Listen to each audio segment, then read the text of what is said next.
कौन कहता है कि आसमान में सुराख नहीं हो सकता, जरा एक पत्थर तबीयत से तो उछलो। नमस्कार मित्रों, मैं दीपक कुमार आप सभी का आपके अपने यूट्यूब परिवार में स्वागत करता हूं। दोस्तों, आज के इस वीडियो में हम संविधान के भाग 3 के बारे में अध्ययन करने वाले हैं, जिसे हम मूल अधिकार या मौलिक अधिकार के नाम से जानते हैं। आपकी जानकारी के लिए मैं बता दूं कि मैंने संविधान के 2 भाग 1 और भाग 2 को कंप्लीट कर लिया है। अगर आपने नहीं देखा है तो आप मेरे चैनल पर जाकर उसे देख सकते हैं। तो आइए हम आज के इस वीडियो में देखते हैं कि भाग 3 यानी मूल अधिकार क्या है। तो आइए हम वीडियो को शुरू करते हैं। दोस्तों, अगर हम बात करें मूल अधिकार के बारे में तो मूल अधिकार किसे कहते हैं? यह एक ऐसा अधिकार है जिससे कोई व्यक्ति आपसे छीन नहीं सकता है। यह एक संवैधानिक अधिकार है, यानी संविधान ने आपको दिया है, आप अपने मर्जी के मालिक हैं। तो आज हम जानेंगे कि आखिर मूल अधिकार में कौन कौन सी बातें लिखी गई है तथा यह किस बेस पर राष्ट्रपति इसका समापन कर सकते हैं। यह राष्ट्रपति के हाथ में होता है। जैसे इमरजेंसी वगैरह जब लगेंगे तो इसका समापन होगा, अन्यथा कोई व्यक्ति आपसे इसके बारे में छीन नहीं सकता है। तथा इसका संरक्षण कौन करता है, ये सब तमाम सारी खबरें के बारे में हम आज जानकारी इकट्ठा करेंगे। तो आइए हम वीडियो में देखते हैं। अगर हम बात करते हैं मूल अधिकार के बारे में तो हम क्या पाते हैं कि जो मूल अधिकार है वो क्या है, अनुच्छेद 12 से 35 तक दिया गया है। आर्टिकल 12 से 35 तक दिया गया है। तो आखिर 12 से 35 में कौन कौन सी वो बातें लिखी गई हैं, तो आज हम उसको एक एक करके जानने का प्रयास करेंगे। तो सबसे पहले हम जान लेंगे जो मूल अधिकार है उनमें कौन कौन से हैं। तो पहले हम जानेंगे, बात हम करते हैं किसकी, मूल अधिकार के बारे में। मूल अधिकार, ठीक है। इससे पहले हम जान ले कि यह कहाँ से आया है, सबसे पहले हम जानेंगे। उसके बारे में हम जानेंगे कि कितने से कितने आर्टिकल में कौन कौन सी बातें लिखी गई है। तो हम क्या पाते हैं कि जो मूल अधिकार है वो USA यानी जिसे हम संयुक्त राष्ट्र अमेरिका बोलते हैं, वहाँ से लिया गया है। कहाँ से लिया गया है? यह USA से लिया गया है। आपको जानकारी होगी कि जब हमारा देश का संविधान बना तो इसमें जो बहुत सारी बातें लिखी गई है वो किसी न किसी देश के संविधान से कुछ न कुछ बातें जरूर ही ली गई है। लगभग मैक्सिमम बातें किसी अन्य देशों के संविधान, जैसे आयरलैंड वगैरह, आयरलैंड से हो गया, USA से हो गया, ब्रिटेन से हो गया, अन्य देशों से जो भी अच्छी अच्छी बातें थी वो हमारे देश के संविधान में लिखा गया है। हमारा देश का संविधान विश्व का सबसे बड़ा लिखित संविधान है। तो हमने क्या पाया कि जो हमारा मूल अधिकार है वो कहाँ से, USA से लिया गया है। और हम क्या देखते हैं आगे कि इसका जो संरक्षण है वो कौन करता है, इसका संरक्षण कौन करता है। तो हम क्या पाते हैं कि supreme court oblique high court, यानी हाई कोर्ट और सुप्रीम कोर्ट इसके संरक्षण के लिए हमेशा तैयार रहते हैं। जैसे आपके जो मूल अधिकार है उसका अगर हनन होता है तो आप अनुच्छेद 32 के तहत, किसके तहत, अनुच्छेद 32 के तहत डायरेक्ट सुप्रीम कोर्ट जा सकते हैं और अनुच्छेद 226 के तहत हाई कोर्ट जा सकते हैं। अभी हम पढ़ेंगे कि अनुच्छेद 32 क्या है, 226 क्या है, आगे हम पढ़ेंगे। आप केवल हमारे साथ बने रहिए। तो ये हमने क्या पाया कि इसका संरक्षण कौन करता है, सुप्रीम कोर्ट कर सकती है। अब हम बात करते हैं इसके समापन की। अगर हम बात करें कि अगर मान लीजिए कोई जैसे देश में कुछ इमरजेंसी लागू हो गया तो इस पर प्रतिबंध कौन लगाएगी, इसके हम प्रतिबंध की बात करें, समापन नहीं, अगर इसके हम प्रतिबंध की बात करें तो इस पर प्रतिबंध कौन लगा सकता है, इस पर प्रतिबंध वो हमारी संसद इस पर प्रतिबंध लगा सकती है।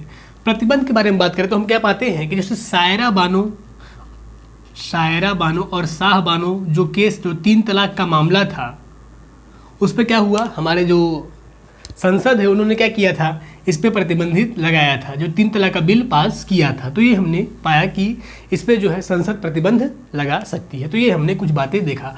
अब हम अपने टॉपिक पे लौटते हैं। अब हम देखते हैं कि जो मूल अधिकार है वो पहले हम जानेंगे कौन कौन से अधिकार है। तो इसमें हम 6 पाते हैं। जो हमारे पास कितने अधिकार हैं, मूल अधिकार हमारे पास कितने हैं, वर्तमान में हमारे पास जो मूल अधिकार है वो कितने हैं, वो 6 मूल अधिकार है। पहले 7 हुआ करता था। जो 7वां अधिकार था वो संपत्ति का अधिकार था। वो वो 44वां संशोधन 1978 के तहत उसे समाप्त कर दिया गया। तो हम 6 जो हमारे मूल अधिकार है वो कौन कौन से हैं, तो हम क्या पाते हैं। जो हमारा पहला है वो हम क्या है, वो है समानता का अधिकार। पहला हम क्या पाते हैं, पहला हम पाते हैं कि वो हमारा क्या है, समानता का अधिकार है। वो कितना से कितना तक दिया है, तो हम क्या पाते हैं, वो हमारा है अनुच्छेद 14 से 18 तक। ठीक है, जो हमारा समानता का अधिकार है वो हमारा कितना है, 14 से 18 तक है। और दूसरे की अगर हम बात करें, दूसरा हमारा क्या है, स्वतंत्रता का अधिकार, स्वतंत्रता का अधिकार। वो कितने से कितने तक है, वो हम पाते हैं अनुच्छेद 19 से 22 तक हम देखते हैं। और हम तीसरे की अगर हम बात करें तो हम क्या पाते हैं, समानता का अधिकार, स्वतंत्रता का अधिकार। हम पाते हैं शोषण के विरुद्ध अधिकार, शोषण के विरुद्ध अधिकार। वो कितना दिया गया है, वो दिया गया है 23 से 24, यानी अनुच्छेद 23 और 24 क्या है, शोषण के विरुद्ध अधिकार। अगर हम चौथे की बात करें तो हम क्या पाते हैं, चौथा हमारा क्या है, वो है धार्मिक स्वतंत्रता का अधिकार, धार्मिक स्वतंत्रता का अधिकार। वो कितने से कितने तक दिया गया है, वो आपका दिया गया है 25 से 28 तक। वो क्या है, 25 से 28 तक क्या है, धार्मिक स्वतंत्रता का अधिकार दिया गया है। अब हम पांचवें की बात करें तो हम पांचवा क्या पाते हैं, पहला हमने क्या देखा, समानता का अधिकार, फिर स्वतंत्रता का, शोषण के विरुद्ध अधिकार, धार्मिक स्वतंत्रता का अधिकार। तीसरा हम पाते हैं शिक्षा एवं संस्कृति का अधिकार। तीसरा हमारा क्या है, शिक्षा एवं संस्कृति का अधिकार।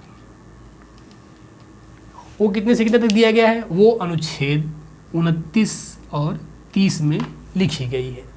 और हम छठवें की बात करें तो हम क्या पाते हैं वो हमारा है संवैधानिक उपचार।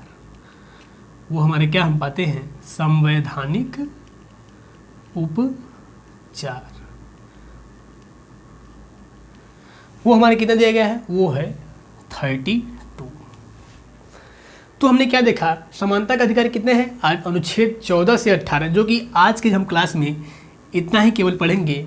पूरा पढ़ने में वीडियो बहुत लंबा हो जाएगा, तो एक एक करके क्रम से हम पढ़ते चले जाएंगे। तो हम क्या देखा, पहला हमारा क्या है, समानता का अधिकार अनुच्छेद 14 से 18 है। और दूसरा क्या है, स्वतंत्रता का अधिकार 19 से 22 तक। और तीसरा हमारा क्या है, शोषण के विरुद्ध अधिकार, वो क्या है, अनुच्छेद 23 से 24 तक है। और धार्मिक स्वतंत्रता का अधिकार 25 से 28 तक दिया गया है। और पांचवा क्या है, शिक्षा एवं संस्कृति का अधिकार, वो क्या है 29 और 30 में लिखी गई है बातें। और छठवां हमारे क्या है, संवैधानिक उपचार का अधिकार, वो अनुच्छेद 32 में दिया गया है। तो ये हमने 6 के बारे में देखा। तो अब कहेंगे कि आप लिखे हैं यहाँ 12 से 35 और ये क्या है 14 से 32 तक बात कर रहे हैं, तो बाकी क्या हुआ। तो उन बाकी के बारे में हम क्या बात करते हैं, जो हमारा क्या क्या छूटा है, 12 और 13 छूटा है, उसको तो हम अभी कवर कर लेंगे। लेकिन इसके नीचे जो क्या है वो 33, 34 और जो हमारा 35 है, उसको जब हम आगे पढ़ेंगे तो उसको हम डिस्कस करेंगे। तो ये हमने कुछ अधिकार जो हमारा दिया गया है, ये क्या है, आपसे जो अधिकार में ये सब बातें लिखी गई हैं, आपसे इसको कोई व्यक्ति आपसे छीन नहीं सकता है। तो आइए हम अब बात करते हैं, अब हम आगे समानता का अधिकार क्या है उसके बारे में हम देखते हैं। तो आइए अब हम वीडियो को अपने शुरू करते हैं। आज के इस वीडियो में हम अनुच्छेद 12 से लेकर 18 तक केवल अध्ययन करेंगे और हम जानेंगे कि आखिर जो उसमें बातें लिखी गई हैं वो कौन कौन सी बातें लिखी गई हैं। तो आइए हम वीडियो को देखते हैं। तो हम पहला हम क्या बात करते हैं, अनुच्छेद हम 12 की बात करते हैं। अब हम बात करते हैं किसकी, अनुच्छेद 12, यानी आर्टिकल 12 में, आर्टिकल 12 में वो कौन सी बातें लिखी गई हैं।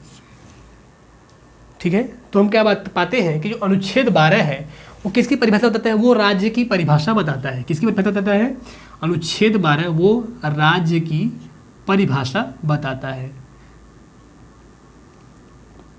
यानी आर्टिकल 12 में क्या लिखा गया है कि राज्य अपने हिसाब से जो नियम बनाएगी उसे आपको मानना पड़ेगा। ठीक है, तो ये हम क्या देखते हैं, इसमें राज्य में कौन कौन से हम पाते हैं, वो हम पाते हैं कि उसमें है लोकल गवर्नमेंट आपकी आ जाएगी, लोकल गवर्नमेंट। हम बात करेंगे कौन कौन है, सेंट्रल गवर्नमेंट, सेंट्रल गवर्नमेंट और इलेक्ट्रिक और पीडब्ल्यूडी, यानी ये सब जो नियम बनाएंगी वो क्या है, ये सब अपने हिसाब से जो नियम बनाएंगे उसे क्या करना पड़ेगा, आपको फॉलो करना पड़ेगा। तो ये हमने देखा क्या, अनुच्छेद 12 में राज्य की परिभाषा दी गई है। लोकल गवर्नमेंट, राज्य का मतलब क्या है यहाँ पे, राज्य का मतलब स्टेट से नहीं है, यहाँ पे किसका मतलब है, जो आपका सेंट्रल गवर्नमेंट भी क्या है वो राज्य के अंतर्गत आएगी। जो इलेक्ट्रिक बोर्ड, इलेक्ट्रिक वाले हैं, विद्युत वाले, वो भी क्या है राज्य के अंतर्गत आएंगे। ये जो नियम बनाएंगे क्या करना पड़ेगा, आपको मानना पड़ेगा। अब हम बात करते हैं पीडब्ल्यूडी, सड़क वाले, सड़क विभाग वाला है। तो ये हमने देखा क्या, अनुच्छेद 12 के बारे में। तो अब हम बात करते हैं अनुच्छेद 13। अब हम आगे चलते हैं और हम क्या देखते हैं, अनुच्छेद 13 की बात हम देखते हैं कि अनुच्छेद 13 में क्या लिखा गया है। ठीक है, तो अनुच्छेद 13 क्या बताता है, वो बताता है कि अल्पीकरण, क्या है, अल्पीकरण या असंगत। अभी हम बात करते हैं कि ये क्या है। देखो, अल्पीकरण और असंगत की बात हम पहले देखते हैं असंगत क्या है। जैसे कि संसद कोई भी ऐसा नियम नहीं बनाएगी जो आपके मूल अधिकार है उसका हनन करे। संसद कोई ऐसा नियम नहीं बनाएगी कि जो क्या है, जो आपके मूल अधिकार दिए गए हैं उसका कोई हनन करे, तो उसे क्या बोलेंगे, असंगत बोलेंगे। अगर वो ऐसा कुछ नियम बनाती है तो उसे क्या कर दिया जाएगा, अल्पीकरण कर दिया जाएगा। यानी जो नियम बना है वो क्या है, आपके मूल अधिकार का हनन कर रहा है, तो उसे क्या कर दिया जाएगा, उसे समाप्त कर दिया जाएगा। तो ये हम क्या पाते हैं, यही क्या है, संसद कोई ऐसा नियम नहीं बनाएगी जो आपके मूल अधिकार है, समानता का अधिकार, स्वतंत्रता का अधिकार, धार्मिक स्वतंत्रता, शिक्षा संस्कृति का अधिकार है, अगर उसमें कोई बाधा डालती है तो क्या कर सकती है, उसे समाप्त कर देगी। कौन, जो हाई कोर्ट और सुप्रीम कोर्ट है उसे समाप्त कर देगी। तो ये हमने देखा अनुच्छेद 13। अब हम बात करते हैं आगे अनुच्छेद 14 की। अगर हम बात करें, अब हम बात करते हैं अनुच्छेद 14। अभी हमने बात क्या किया था, जो अनुच्छेद 14 से 18 है वो क्या है, वो है समानता का अधिकार। तो अनुच्छेद 14 की अब हम बात करते हैं, उसमें क्या क्या कौन कौन सी बातें लिखी गई हैं, तो अब हम उसको देखते हैं। तो अगर हम अनुच्छेद 14 की बात करें तो इसमें हम दो चीज़ पाते हैं, वो क्या है उसकी हम चर्चा करते हैं। तो हम क्या लिखते हैं, बात क्या किया, अनुच्छेद 14 की हम बात करते हैं कि आखिर आर्टिकल 14 में कौन कौन सी बातें लिखी गई हैं। तो हम यहाँ पे क्या पाते हैं कि जो अनुच्छेद 14 में वो उसमें दो बातें लिखी गई, वो कौन कौन है। पहला है विधि के समक्ष समानता। पहला क्या है, विधि के समक्ष समानता। और दूसरा हम क्या पाते हैं, दूसरा हम देखते हैं कि विधि का समान संरक्षण, विधियों का समान संरक्षण। ठीक है, हमने क्या देखा कि इसमें दो बातें कौन कौन है। पहला है कि विधि के समक्ष समानता और विधियों का समान संरक्षण, यानी संसद कोई भी ऐसा नियम नहीं बनाएगी जिसमें क्या हो, भेदभाव किया गया हो, यानी जो संविधान का जो नियम है वो क्या हो, सभी पर सेम लागू होगा। ये हमने क्या देखा, विधि के समक्ष समता। और क्या है, विधियों का समान संरक्षण, यानी क्या है कि जो नियम कानून बनाएंगे वो सभी पर एक तरीके से ही लागू किया जाएगा। तो ये हमने क्या, अनुच्छेद 14 की हमने बात किया। अब हम बात करते हैं अनुच्छेद 15। अब हम अनुच्छेद 15 पर लौटते हैं। तो अगर अनुच्छेद 15 की बात करें, आर्टिकल 15, हालांकि इस पर मूवी भी बन चुकी है, अब बहुत लोगों ने देख भी लिया होगा। आर्टिकल 15 में क्या क्या बातें हैं वो मैं अब जिक्र करने जा रहा हूँ। अनुच्छेद 15 की अगर हम बात करें तो हम क्या पाते हैं, इसमें हम देखते हैं कि कोई व्यक्ति, ये हमारे क्या है, मौलिक अधिकार है। इसमें क्या बताया गया है कि कोई व्यक्ति धर्म, जाति, वंश, लिंग, जन्म स्थान के आधार पर भेदभाव नहीं करेगा। हमने क्या पाया, आर्टिकल 15 में क्या लिखा गया है, आर्टिकल 15 में लिखा गया है कि कोई व्यक्ति आपसे क्या, जो 5 चीज़ें हैं, पहला क्या है, धर्म के स्थान पर, धर्म के आधार पर आपसे भेदभाव नहीं कर सकता कि तुम हिंदू हो, तुम मुस्लिम हो, तुम सिख हो, तुम ईसाई हो। इस आधार पर अगर कोई व्यक्ति भेदभाव करता है तो उसे कानून सजा देगी। जाति के आधार पर कि तुम इस जाति के हो, तुम उस जाति के हो, मैं उच्च जाति का हूँ, तुम ये हो, तुम निर्दलीय हो, तुम दलित हो, इस पर अगर कोई भेदभाव करता है तो उसे भी क्या करेगी, संसद दंड देने का प्रावधान बनाई है। और हम बात करते हैं वंश के आधार पर, जैसे बहुत लोग करते हैं कि मैं इस वंश का हूँ, मैं सूर्य वंश का हूँ, मैं चंद्र वंश का हूँ, तू तुच्छ वंश का है, तो क्या होगा, इस आधार पर भेदभाव करता है तो उसे भी क्या किया जाएगा, उसे दंडित किया जाएगा। लिंग के आधार पर, स्त्रीलिंग, पुल्लिंग, थर्ड जेंडर, अगर इसमें भी कोई भेदभाव करता है तो उसे भी क्या किया जाएगा, उसे सुप्रीम कोर्ट दंड देगी। पांचवा क्या है, जन्म स्थान के आधार पर, जैसे जम्मू कश्मीर एक विवादित एरिया रहा है पहले से ही और वर्तमान में भी चल रहा है, हालांकि 370 हट गया है, फिर भी वहाँ पे कुछ ना कुछ देखने को मिलता रहता है। तो हम क्या पाते हैं कि अगर कोई जम्मू कश्मीर का व्यक्ति है, अगर कहीं वो घूमने आया अपने उत्तर प्रदेश में, तो क्या हुआ, अगर आप उससे भेदभाव करते हैं तो क्या है, यह कानून के हिसाब से कानून का उल्लंघन है। तो ये हमने देखा कि आप अनुच्छेद 15 में के जो 5 चीज़ें लिखी गई हैं, इसके आधार पर आप भेदभाव नहीं कर सकते। तो अब हम बात करते हैं अनुच्छेद 16 की। अब हम अनुच्छेद 16 की हम बात करते हैं। अनुच्छेद 16 में कौन कौन सी बातें लिखी गई है, तो हम क्या पाते हैं, अनुच्छेद 16 में जो बातें बताई गई हैं वो क्या है, लोक नियोजन में समानता। क्या है, लोक नियोजन में समानता। आखिर लोक नियोजन में समानता का मतलब क्या है, तो हम बात करते हैं कि अगर कोई सरकारी आवेदन आता है, ठीक है, अगर कोई सरकारी, मान लीजिए सरकारी पोस्ट अगर कोई आया, मान लीजिए अगर कोई लेखपाल या पुलिस वगैरह कोई वैकेंसी अगर आती है, तो उसमें क्या है, हर व्यक्ति को भरने का अधिकार दिया जाएगा। ये नहीं होगा कि इस जाति वाले केवल स्पेशली भरेंगे और जो दलित है या जो पिछड़ी जाति वाले हैं वो नहीं भरेंगे, तो ये क्या है, आप उसमें भेदभाव नहीं कर सकते। तो यही बात बताता है कि ये क्या है, लोक नियोजन में समानता की हम बात करते हैं। तो इसमें हालांकि इसी में बात बताया गया आरक्षण के बारे में हम देखते हैं। अनुच्छेद 16 भी क्या बात करता है, आरक्षण की ही बात करता है कि आरक्षण का मतलब क्या है। हालांकि आरक्षण पहले से ही बहुत विवादित रहा है, तो हम क्या देखते हैं कि जो आरक्षण की हम बात क्या करते हैं कि आरक्षण सरकार उस व्यक्ति को देगी जो समाज में पहले से ही पिछड़ा हो, वह अच्छे एरिया से बिलोंग नहीं करता हो, वह क्या हो, वह दलित हो या SC ST की। इसी में आरक्षण की हम बात भी कर लेते हैं कि जो पिछड़े जाति वाले हैं वो क्या है, उनको क्या किया जाएगा, आरक्षण दी जाएगी। तो ये किसमें है, अनुच्छेद 16 की बात किया गया है।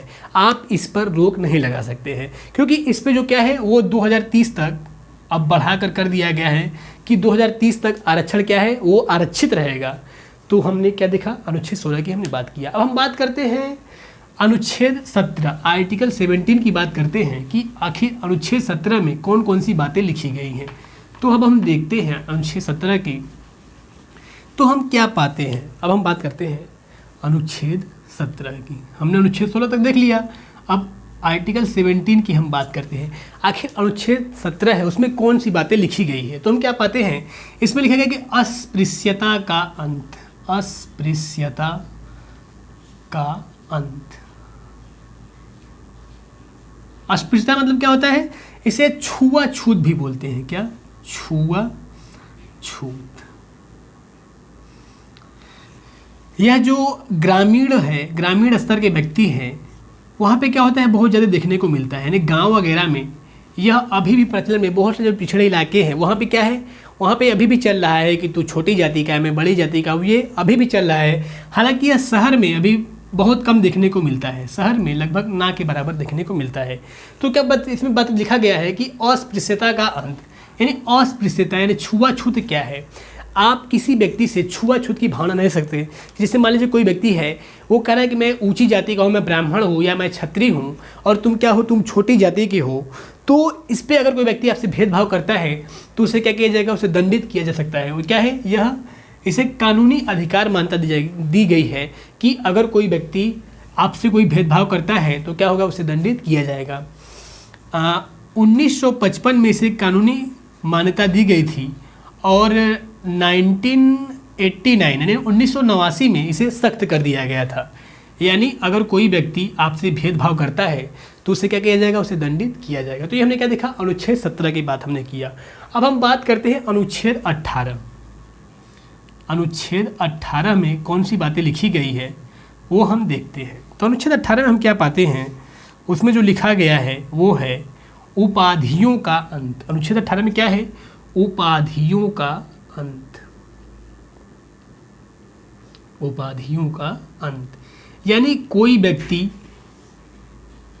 बिना राष्ट्रपति के कोई उपाधि ग्रहण नहीं कर सकता। यानी जैसे हम बात करते हैं, पहले बहुत सारे सुनने में आता था क्या कि महाराजाधिराज उपाधि की अगर हम बात करें तो हम क्या क्या पाते हैं, इसमें कौन कौन सी उपाधि है, जैसे महाराजाधिराज। बहुत लोग पहले इतिहास में नाम सुने होंगे आप कि महाराजाधिराज की उपाधि लिखते थे। और क्या पाते हैं कि सुल्तान, सुल्तान अकबर सिंह या सुल्तान जो भी है वो अगर ऐसे कोई टाइटल लगाता है तो क्या है, वो संविधान में जो बातें लिखी गई हैं वो क्या उसका उल्लंघन करता है, उसे दंडित किया जाएगा। तो ये हमने क्या देखा, अनुच्छेद 18 क्या है, उपाधियों का अंत है। तो हालांकि कोई व्यक्ति अगर अपने पढ़ाई के आधार पर जो उसे डिग्री मान्यता दी गई है उसका वो यूज कर सकता है। जैसे अगर कोई व्यक्ति पीएचडी किया है तो क्या है, अगर कोई व्यक्ति पीएचडी अगर करता है तो अपने नाम के आगे वह डॉक्टर लगा सकता है। अगर कोई व्यक्ति इंजीनियरिंग किया है तो अपने नाम के आगे इंजीनियर लगा सकता है, यह उसे मान्यता दी गई है। तो ये हमने आज की जो हमारा सेशन था उसमें हमने क्या देखा, अनुच्छेद 12 से 18 तक देखा। हालांकि उसमें इंपॉर्टेंट हमारा कौन था, जो समानता का अधिकार था, अनुच्छेद 14 से 18 तक ही केवल हमने देखा। तो अब हम आपसे मिलेंगे नेक्स्ट वीडियो में, तब तक के लिए धन्यवाद।